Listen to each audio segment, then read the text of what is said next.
Hi everyone, welcome to my YouTube channel. My name is Mama Anissa and this is my first ever YouTube video. So please, if you like what you see today, subscribe to my channel by clicking on the subscribe button below, or is it below on this side? I'm not entirely sure, but I'm sure you can find it. I'm a mom of one, Jacob, who is 18 months old, and I'm also expecting baby girl in 4 weeks time. Super excited. I basically wanted to take you through my journey of motherhood and share experiences, ideas. I know when I was pregnant with Jacob, I watched a lot of YouTube videos just again for some creativity, just to see how other mummies do it. So I wanted to share mine, and yeah, my first video is all about what I feed my 18-month-old in a day. So I will be taking you through breakfast, lunch, dinner and snack.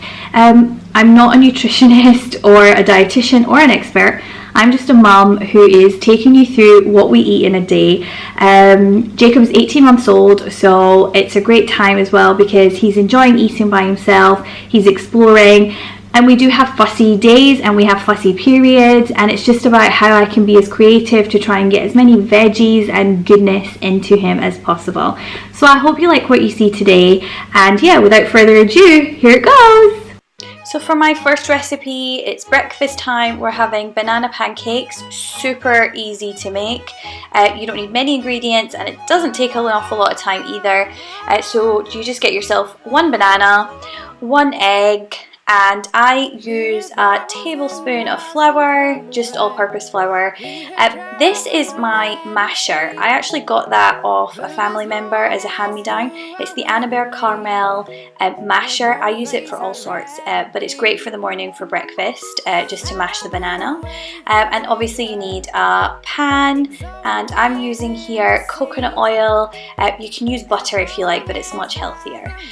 So you just begin with mashing your banana. Again, like I said, the Annabelle Caramel masher is great for things like this, and it's really quick. I also use it for avocado sometimes too.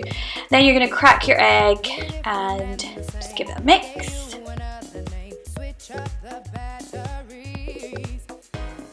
Then I'm adding in the banana mix into the egg, and here I'm putting in 1 heaped tablespoon of flour. It just gives it a little bit of thickness. You don't even need to put the flour in if you don't want to. And that's what the mix tends to look like, so it's kind of your typical pancake mix. Then I'm heating up my pan and adding just a little bit of coconut oil. Wait for it to get hot and then just pop in your pancake mix.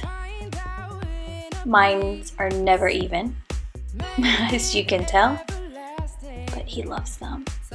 So from that mixture, I want to say that you can get around, it depends on the size of the pancakes, to be honest.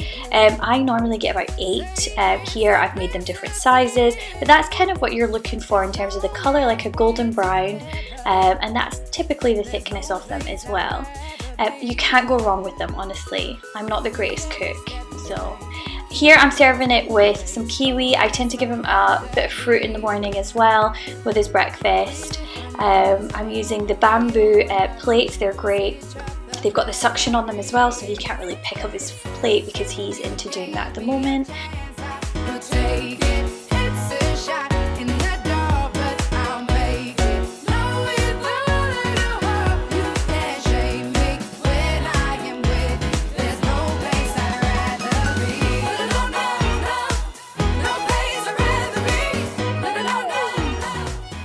For lunch today, we're having a good old Philadelphia cheese sandwich. It's super quick to make and I know he's going to eat it. We were in class today, so when we got home, I've got a really short window to try and get lunch prepared, to get him to eat it and then to put him down for his nap, and so this is a really quick lunch. I've made the sandwich, I'm cutting the crusts off, and I usually cut them into little triangles. I think at this stage presentation is really important and it's also easier for him to eat. I'm giving him some cherry tomatoes that I'm chopping into 4. This is where I've introduced salt into Jacob's diet. He's 18 months old, as I've mentioned, so A little bit of salt for me is fine, and it actually encourages him to eat them. He never used to eat tomatoes before this, so this is completely up to yourself and whether you want to add salt into your baby's diet or not. I'm also giving him some sweet corn, again, really easy. He absolutely loves it, so I can guarantee you he's going to finish everything on the plate and more. And yeah, there we go. Obviously we had a few casualties on the floor, but yeah, lunch is done. So for his snack today, he's having chopped up mango, and he's also having some oat bar. It's the Organics apple and orange oat bar, and he's also going to have a cup of Robinson's diluting juice. He has this once a day just to encourage him to drink some more water, but he's really good at drinking water actually, and that's really his snack. Here I am making dinner for all of us tonight, which is so much easier when everybody eats the same meal, as long as I'm not putting too much salt and obviously too much fat or spices, then it can be absolutely baby friendly. This is Jamie Oliver's chicken and mushroom pie, so I'm going to give Jacob the filling. I'll link the recipe down below so you know quantities and the exact ingredients, but for now I will talk you through what I'm doing step by step. So I've got chicken, they're boneless thigh fillets. They tend to be a lot better to cook, and the chicken doesn't dry out as well.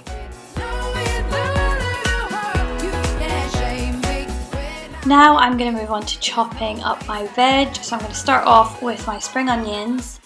Now the recipe doesn't say to do this, but I had a little bit of red onion that I didn't want to go to waste, so I'm just going to add that in as well. You can see it in the corner there. So I'm chopping up my spring onions just as such.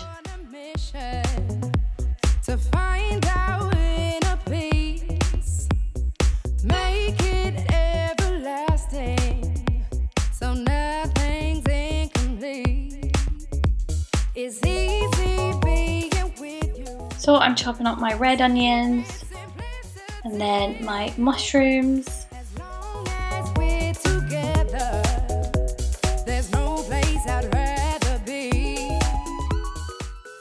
So now I've got all my ingredients ready. I've got my mushrooms, I've got my mix of spring onions with a couple of bits of red onion.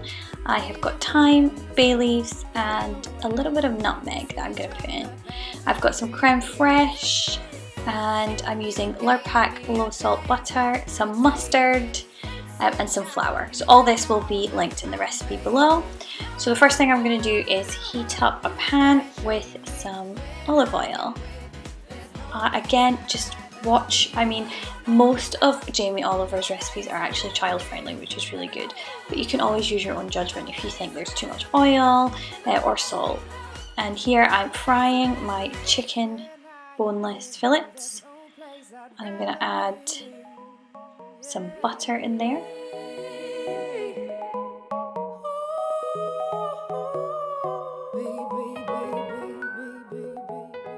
So as your chicken starts to cook, just a few minutes in, I'm going to start adding in my spring onions, or shall I say my combination of onions.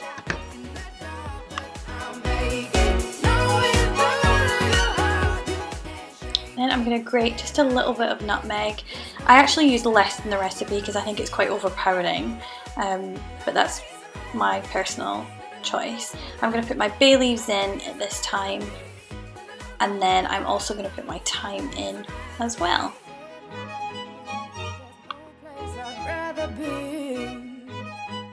Then I'm going to give that a few minutes before I add my mushrooms in.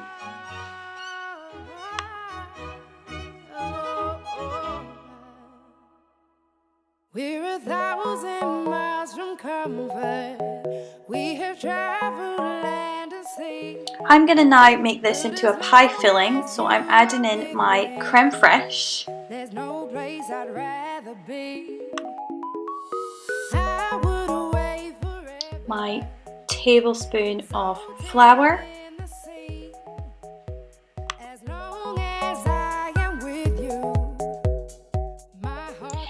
And then in goes the mustard. I usually add just over a teaspoon or heaped teaspoon of mustard if you like.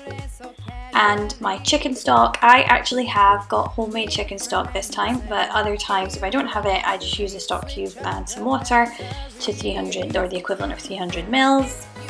And then there you go. I let that simmer for about 5-10 minutes and you've got your beautiful creamy pie filling. As a side veg, I'm going to roast some sweet potatoes. So I'm heating my oven up to 200 degrees on fan, and I had 1.5 in the fridge, so that's what I'm cooking today. Basically I'm going to cut them into large circles and then into cubes, roughly about that size. They don't need to be perfect. And then I'm going to use a baking tray that I line up with greaseproof paper. I chuck my sweet potatoes in there with some olive oil, a splash of olive oil, and then I'm going to rub the olive oil in before I then make my spice mix. My spice mix is basically 1 teaspoon of corn flour with 1/2 teaspoon of garlic powder and 1/2 teaspoon of paprika, some salt and some pepper, basically just to give the potatoes a bit more flavour and to get them a bit crispy on the outside as well. I'm going to sprinkle that over and rub it into the potatoes, and then I'm going to chuck them in the oven for 15 minutes. I forgot to mention that I did saute some carrots as well, so I cooked them on really low heat just as a side veg, and my sweet potatoes are ready, and there you have it. So on his plate he has his sauteed carrots, his sweet potatoes that we roasted, and his pie filling, which is his chicken and mushroom pie with a little decoration of mange tout, which, to be honest, I actually ended up chopping because he struggled to kind of bite into them. He just used them to dip in the pie filling, which was quite cute to watch. Jacob is really methodical in how he eats, so he will start with his favourite and he will eat almost like his sweet potatoes first, then he'll move on to his carrots, then he'll move on to the pie filling. It's really nice to see he's using his big boy cutlery and he's dipping his spoon in and scooping some out. And he loved it. It was a really successful dinner. So for his pudding, he is having an Activia, I think it's a mixed berry yogurt, and whilst he's eating that, I'm going to go on and finish the pie for us to have for dinner. So I'm using a puff pastry ready-made that I've rolled out, and I'm going to put it on top of my pie mix. Not the neatest, but that'll do for me. And then I'm going to brush it with some egg. Then I'm going to pop it in the oven, 200 degrees for 15 minutes or until golden brown. And there we go. You have your pie, and it's absolutely delicious. I've been using this recipe for years, and you can't go wrong with it as well. So that's it for my video today, guys. I hope you enjoyed what you saw, and I look forward to seeing you again soon.